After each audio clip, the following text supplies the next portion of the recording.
Hello नमस्कार मैत्रिणींनो. तर आज मी इथे तुम्हाला दाखवणार आहे बोट नेक ब्लाऊज बॅक बोट डिझाईन. मी हा कटिंग करून घेतलेला आहे. याची उंची 15 आहे, रुंदी 11 आहे.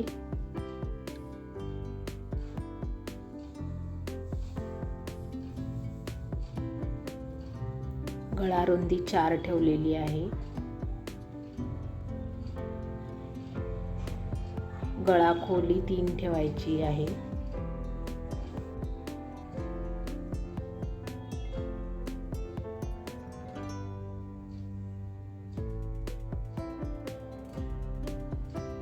गळा रुंदी व गळा खोली असा स्क्वेअर बॉक्स काढून राऊंड शेप देऊन घ्यायचा आहे. गळ्याचा शेप इथे खाली मी 1.25 घेतलेला आहे, 1.25 इंच.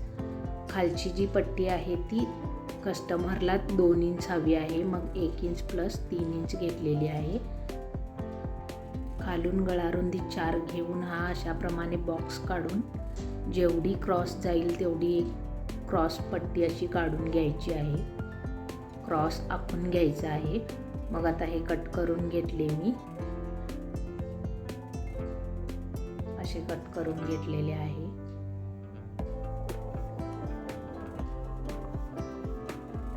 बघा बॅक पॅटर्न कटिंग करून घेतलेला आहे. आता हा मेन कापड आहे, मेन फॅब्रिक, त्याच्यावर हा ठेवून हा सुद्धा 2 पार्ट कट करून घ्यायचा आहे.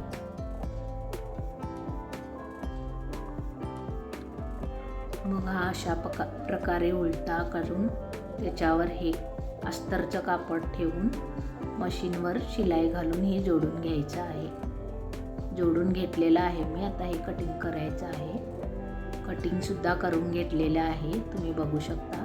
दोन्ही पार्ट कटिंग करून घेतलेले आहे. आता हा पेपर कॅनव्हास घ्यायचा आहे. मागचा जो भाग आहे तो अशा प्रमाणे ठेवून पेननं हे मार्किंग करून घ्यायचं आहे. नीट पेननं बघा इथे मी मार्किंग करून घेते. अशा प्रकारे मार्किंग करून घ्यायचे आहे.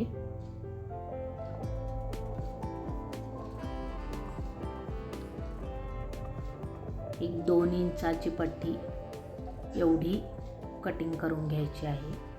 बघा मार्किंग केलेलं आहे. आता हा फॉलमध्ये जो असतो रट तो घेऊन मी अशा प्रकारे कटिंग करून घेतलेला आहे. अशा प्रकारे क्रॉस दुमडून कर्व शेपमध्ये छोटंसं कसं कट करून घ्यायचं आहे, जेणेकरून आम्हाला ते डिझाईन करायला बरं पडेल. बघा अशा प्रकारे ठेवून पेननं मार्किंग करून घ्यायचं आहे, जेणेकरून हा प्रत्येक गोल एकसारखाच एकाच मापाचा येईल. दिसताना सुद्धा खूप छान दिसेल. हा एकच साईजमध्ये येतो. आता हे कटिंग करून घ्यायचे आहे.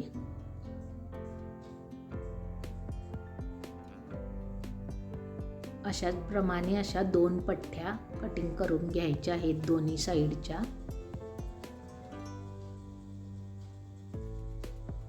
ही एक पट्टी मी कट करून घेते.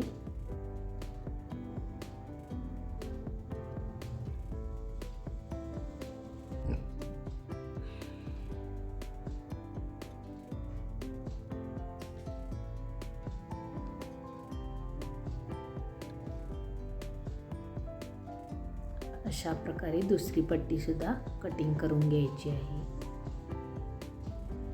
बघा इथे मी दोन्ही कट करून घेतलेल्या आहेत.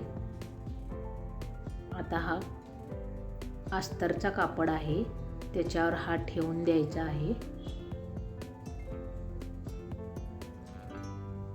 हा ठेवून तुम्ही प्रेस करून घ्यायचा आहे. मी प्रेस करून घेतलेला आहे. आता ही ब्लाऊज पीसची बॉर्डर आहे, जी अशी मधून कट करून घ्यायची आहे. आता हे जी कटिंग करून घेतलेली बॉर्डर आहे त्याची एक साईडनं काठ मी शिवून घेत आहे. बघा इथे मी शिवून घेते. दोन्ही बॉर्डर शिवून घेते एक साईडनं.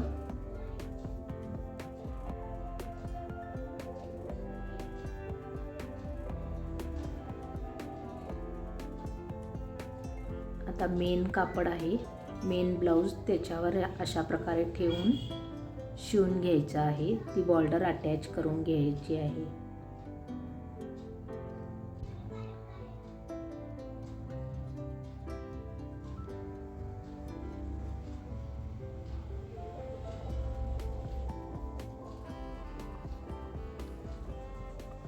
अशा प्रकारे काठ शिवून घ्यायची आहे.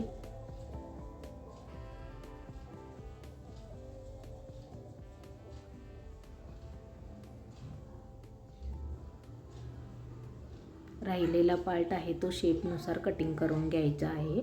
बघा इथे बघू शकता किती छान जोडलेला आहे. अशा प्रकारे दुसरा पार्ट सुद्धा मी जोडून घेतलेला आहे.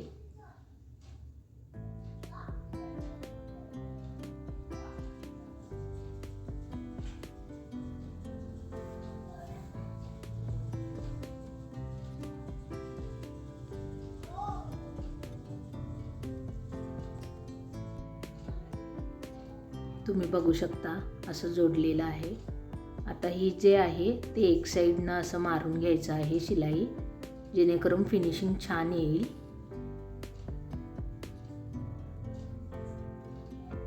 आता अशा प्रकारे ठेवून छान पिनअप करून घ्यायचं आहे, कारण ते सरकू नये, शिवताना हालू नये म्हणून.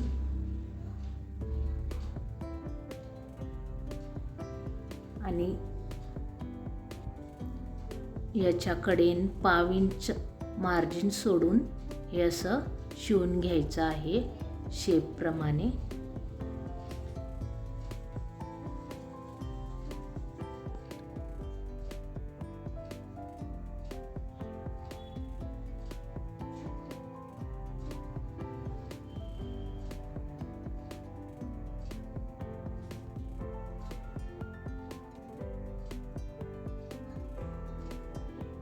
बघा आता 1/2 इंच मार्जिन सोडून कटिंग करून घ्यायचं आहे शेपनुसार.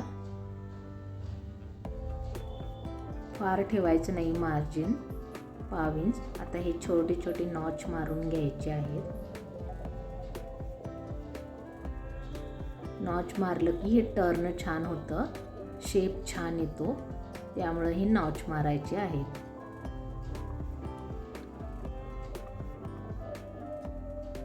हे अशा पद्धतीने टर्न करून घ्यायचं आहे.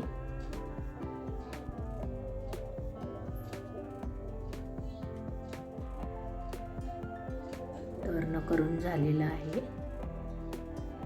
आता याला छान अशी दाबटी वरून मारायची आहे.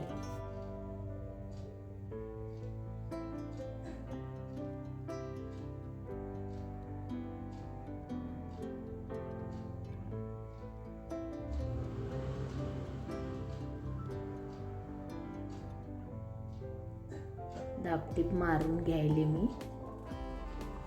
याचप्रमाणे अजून एक पार्ट आहे, तो सुद्धा याचप्रमाणे तयार करून घ्यायचा आहे.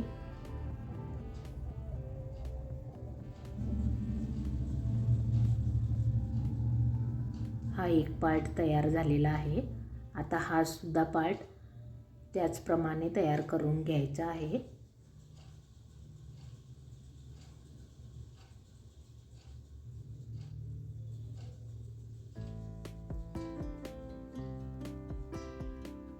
बघा इथे मी दोन्ही पार्ट तयार करून घेतलेले आहेत. आता हा जो आहे तो मधला पार्ट कटिंग केलेला होता तो पार्ट, त्यासाठी एक कॅनव्हास घ्यायचा आहे. अशा प्रमाणे हे मार्किंग करून घ्यायचं आहे.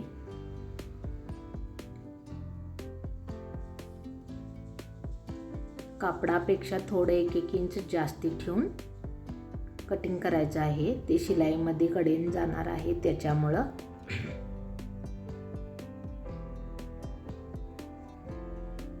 कॅनव्हास आधी मी कटिंग करून घेतलेला आहे.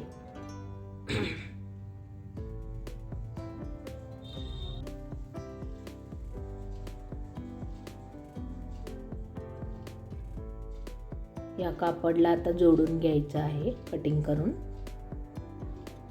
अशा पद्धतीनं जोडायचं आहे.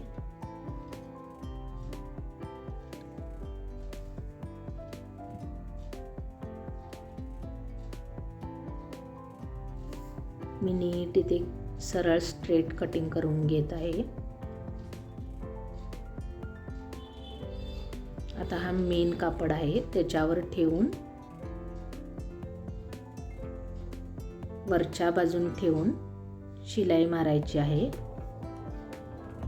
आणि आता हा कटिंग करून टर्न करायचा आहे.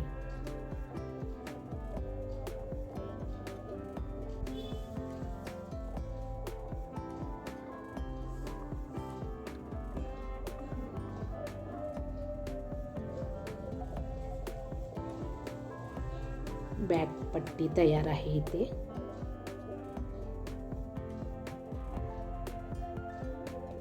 आता एक्स्ट्रा जे आहे ते सगळं कटिंग करून घ्यायचं आहे.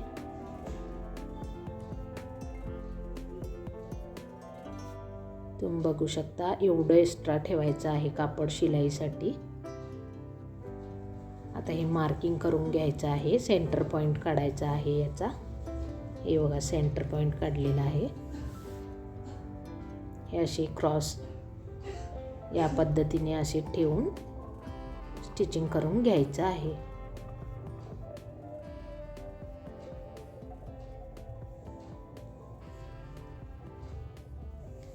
हा झालेला आहे. बॅक पॅटर्न तयार झालेला आहे. आवडला असेल तर नक्की लाईक करा. व्हिडिओ आवडल्यास लाईक करा, शेअर करा. थँक्यू.